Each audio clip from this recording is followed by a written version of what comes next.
क्योंकि अगर माँ बाप के हुकूक हैं, दोस्तों के हुकूक हैं, तो अल्लाह के सबसे ज्यादा होने चाहिए। तो वो गैर मुस्लिम जो मुसलमान हुआ ना, उसने बताया कि सबसे पहले तो 5 नमाजें हैं भाई। हम अगर अल्लाह को माने तो अल्लाह से रिलेशन तो हो।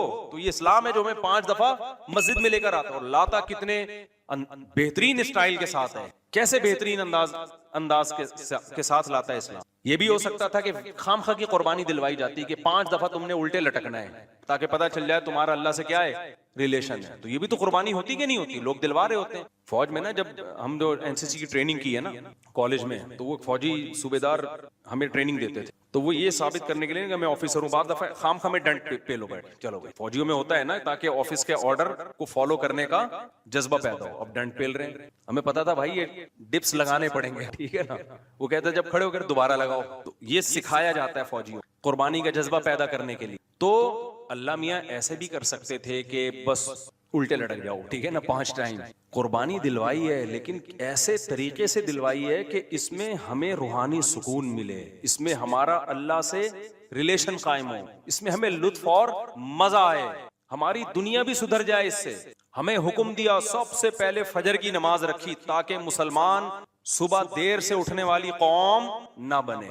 अल्लाह मियाँ ये भी कर सकते थे कि पहली नमाज 11 बजे, दूसरी नमाज शाम 3:30 बजे, 4-5 नमाजें ऐसे कर देते। झेलम वाली सरकार ने तो कर दी, फजर रखी है और जोहर के बारे में बोला है कि असर से 20 मिनट पहले आप जोहर असर पढ़ लें और गुरूब आफ्ताब होते ही मगरिब इशा भी इकट्ठी पढ़ लें। तो ये अमली तौर पर 2 नमाजें हुई हैं, ठीक है ना।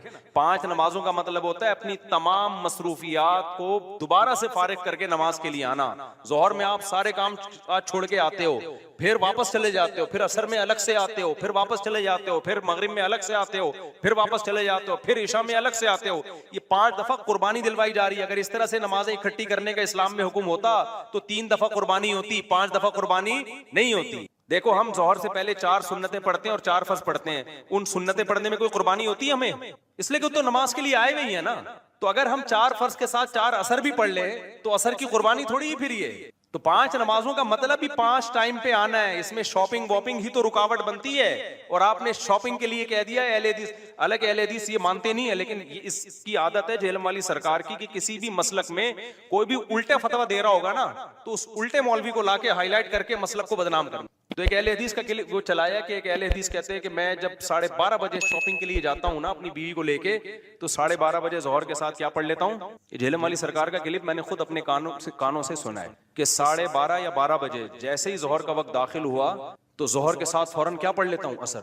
हालांकि कुरान में सूरह नूर अल्लाह क्या कहते हैं, रिजालुल ला तुल्हीहिम तिजारतुन वला बैउन अन जिक्रिल्लाहि व इकामिस सलाह। मस्जिदों में ऐसे लोग होते हैं कि उनको तिजारत, अल्लाह की याद और नमाज से गाफिल नहीं कर, बिजनेस ही अल्लाह की याद। और अल्लाह फरमाते हैं मस्जिदों में होते हैं। पता चलता है कि कहाँ आगे पढ़नी होती है, जमात से भी और अपने टाइम पे भी। और उसी शॉपिंग को आपने जरिया बना लिया 2 नमाजें इकट्ठी करने का, असर गोल कर दिया आपने। ये है तफक्को और बसीरत, समझते हो। और उस नमाज का अजर खराब किया है जिसकी सबसे ज्यादा ताकीद कुरान बयान कर। तो खैर, तो कैसा रिलेशन है, जल्दी से बात को समेट के मैं खत्म करता हूँ। सबसे पहले अल्लाह क्या कहता है, मुसलमान अपने मुस्लिम होना साबित करने के लिए कि मेरा अल्लाह से रिलेशन है, अल्लाह ने कहा कि 5 टाइम नमाज पढ़नी पड़ेगी। और ये 5 टाइम नमाज क्यों रखी है पता है आपको? क्योंकि वक्त में बहुत बड़ी तब्दीली होती है। अल्लाह कहते हैं जब भी इस कायनात में बड़ी तब्दीली होगी तो सबसे पहले मेरे सामने सजदा करोगे, उसके बाद अपने कामों में लगोगे। तभी तो कुरान कहता है अक़ीमिस्सलात लिदुलूकी शम्सी इला गसक़िल लैल, नमाजों को कायम करो दुलूके शम्स, सूरज ढलकने के वक्त, इला गसक़िल लैल, और रातों के अंधेरों में। तो गसक़िल लैल में 2 नमाजें आ गई, मगरिब और इशा। ये दोनों रात की नमाजें हैं, लेकिन इन दोनों के औकात में बड़ा फर्क होता है। मगरिब में फुल अंधेरा नहीं होता, लेकिन रोशनी भी नहीं होती, बहुत ज्यादा वक्त में तगय्युर हो जाता है। और गसकुल जो है लैल जब इंतहाई दर्जे की होती है तो वो इशा का वक्त, जब बिल्कुल क्या हो जाता है, अंधेरा। आगे अल्लाह कहते हैं वक़ुरआन अल फजरी, और फिर फजर का वक्त बिल्कुल डिफरेंट टाइम होता है। मगरिब का वक्त बाकी औकात से बिल्कुल मुख्तलिफ है। सूरज ढल गया, गुरूब हो गया, लेकिन अभी रोशनी है, अंधेरा शुरू नहीं हुआ, फिर घुप अंधेरा हो गया। ये क्या है? ये बड़ा तगय्युर हो रहा है जमीन के अंदर। तगय्युर समझते हो, तब्दीली, चेंजिंग, आसान लफ्ज इस्तेमाल करना चाहिए मुझे। बड़ी चेंजिंग आ रही है टाइमिंग में, और इससे इंसान के जज्बात में और एहसासात में बड़ा फर्क पड़ता है। जोहर का तो फजर का वक्त बिल्कुल डिफरेंट है, अभी दिन तुलू होने वाला है, फिर सूरज होते होते जब ढलकता है ना, बिल्कुल बुलंदी पे पहुंच के तेज तपती हुई धूप होती है, जिसको अल्लाह दुलूक शम्स कह रहे हैं। दुलूक कहते हैं ढलकना। तो सूरज का जो ढलकना है ना, बुलंदी पे जाके लुढ़कना नीचे, इसको क्या कहते हैं? इसमें अल्लाह ने दो नमाजों का जिक्र कर दिया, जोहर और असर।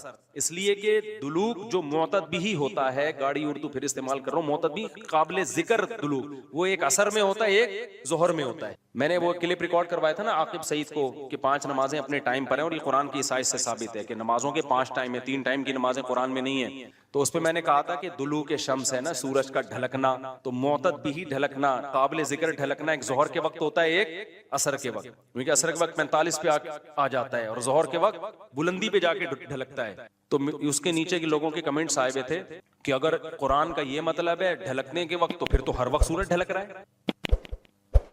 समझ में आया पागल किसे कहते हैं? ये है मुज्तहिदीन, यानी उनका दावा ये था कि 3 वक्त है नमाज के कुरान में, जोहर है और इशा है और फजर है। तो 3 वक्त से ये साबित करना चाहते हैं कि जोहर असर मिला के पढ़ लो और मगरिब इशा मिला के पढ़ लो, असल में 3 टाइम है। ये गलत है। दुलूक शम्स का लफ्ज है कुरान में, और दुलूक से मुतलक दुलूक मुराद है, और मुतलक से फर्द कामिल मुराद होता है। मुअतद भी, देखो फर्द कामिल को मैं मिसाल से समझाता हूँ। पहले मैं ये जिन्होंने एतराज किया ना उटपटांग किस्म का, इनके एतराज का जवाब दूं। ये कहते हैं हर वक्त, वाकई हर वक्त तो दुलूक हो रहा है, लेकिन इसका तो कोई भी कायल नहीं है, ऐसा तो 1 करोड़ नमाजें हो जाएंगी। अबे सूरज बुलंदी पे जाके जब तक पूरा गुरूब नहीं होता तो हर सेकंड ढलक ही रहा है ना, तो क्या हर सेकंड में नमाज पढ़ेंगे?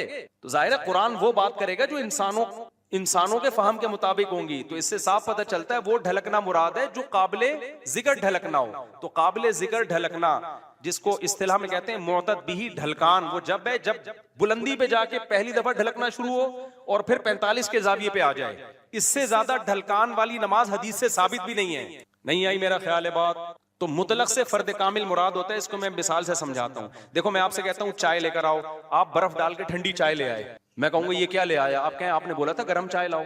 मैं बोलूंगा जब मैंने चाय का लफ्ज मुतलक बोला है, उसके साथ कोई गरम या ठंडे की कैद नहीं लगाई, तो उससे फर्द कामिल ही मुराद होता है। कामिल फर्द चाय का क्या